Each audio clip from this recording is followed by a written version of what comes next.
Hi friends, ಇದು ಕಿಬೋಟಾ MU4501 tractor. ಅದರಲ್ಲಿ ಕಂಪ್ನಿಯಿಂದ ನೋಡಿ ಈ ಥರ ಮಿಲ್ಟ್ರಿ ಯು ಬೆಡ್ಡಿಂಗ್ ಕೊಟ್ಟಿದ್ದು. ರಿವರ್ಸ್ ಹೊಡೆದು ಡೌನ್ ಇಳಿಸಿ ಈ ಥರ ಕಟ್ಟಾಗೋಗಿತ್ತು. ಬಟ್ ಏನಂತ ಗೇಜ್ ಏನಿಲ್ಲ ನೋಡಿ. ಈಗ ನಾನು ಮಾಡಿಸಿದ್ದೀನಿ 12 mm ಗೇಜಲ್ಲಿ, ಪ್ಲಸ್ಸು ಇನ್ನೂ 4 ಹೋಲು ಎಕ್ಸ್ಟ್ರಾ ಮಾಡಿದ್ದೀನಿ ಅಪ್ಪು ಡೌನು ಮಿಲ್ಟ್ರಿ ಹುಕ್ ಮಾಡೋದಕ್ಕೆ. ಪ್ಲಸ್ಸು ಸೈಡ್ಗೆ ಸಿ ಕ್ಲ್ಯಾಂಪ್ ಟೈಪ್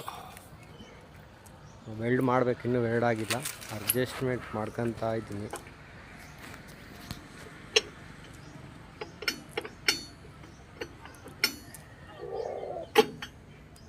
ಅದು ಸ್ವಲ್ಪ ಬೆಂಡಿಂಗು 90 ಡಿಗ್ರಿಗೆ ಮಾಡಿಲ್ಲ ಅವರು, ಹಾಗಾಗಿ ಅದನ್ನು ಅಡ್ಜಸ್ಟ್ ಮಾಡಬೇಕಲ್ಲ, ಹಾಗಾಗಿ ಸೆಟ್ಟಿಂಗ್ಸ್ ಮಾಡ್ತಾ ಇದ್ದೀನಿ.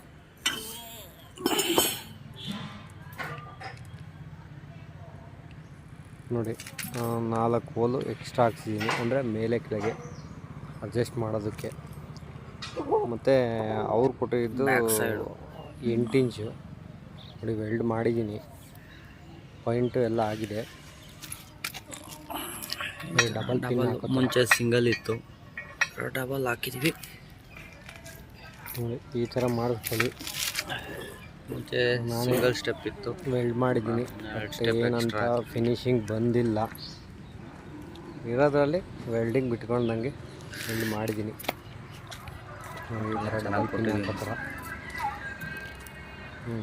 4 ಹೋಲ್ ಇತ್ತು, ನಾನು 5 ಹೋಲ್ ಹಾಕ್ಸಿದ್ದೀನಿ. ಯಾಕೆ ಗಿಂಚ್ತಾ ಇದ್ದೆ? ಒಂದೊಂದು ಸೈಡಿಗೆ 5 ಪಿನ್ ಹಾಕೋ ಥರ. ಹೆವಿ ಇದೆ, 25 kg ಇದೆ. ಯಾಕೆ ಪೋಸ್ಟ್ ಮಾರ್ಟಮ್ ಮಾಡಿಸ್ತೇವೆ ನಾವು. ಎಷ್ಟೊಂದು 50,000 ಹಾಕ್ತಾರಂತ. ಹೌದಾ? ಈ ಥರ ಇದೆ. ಮಿಲ್ಟ್ರಿ ಹುಕ್ ಹಾಕ್ಬೇಕು, ಫಿಟ್ ಮಾಡ್ತಾ ಇದ್ದೀನಿ ಮಿಲ್ಟ್ರಿ ಹುಕ್ಕಲ್ಲಿ, ಇಂಪ್ಯಾಕ್ಟ್ ರಿಂಚಲ್ಲಿ. ಅದು ಗೊತ್ತಾಯ್ತಾ? ಇನ್ಸೂರೆನ್ಸ್ ಮಾಡಿಸಿರೋದು ವ್ಯಾಲ್ಯೂ ಫಿಟ್ ಆಯಿತು. ಯು ಬಿಲ್ಡಿಂಗ್ ರೆಡಿ ಆಯಿತು ಮಿಲ್ಟ್ರಿ.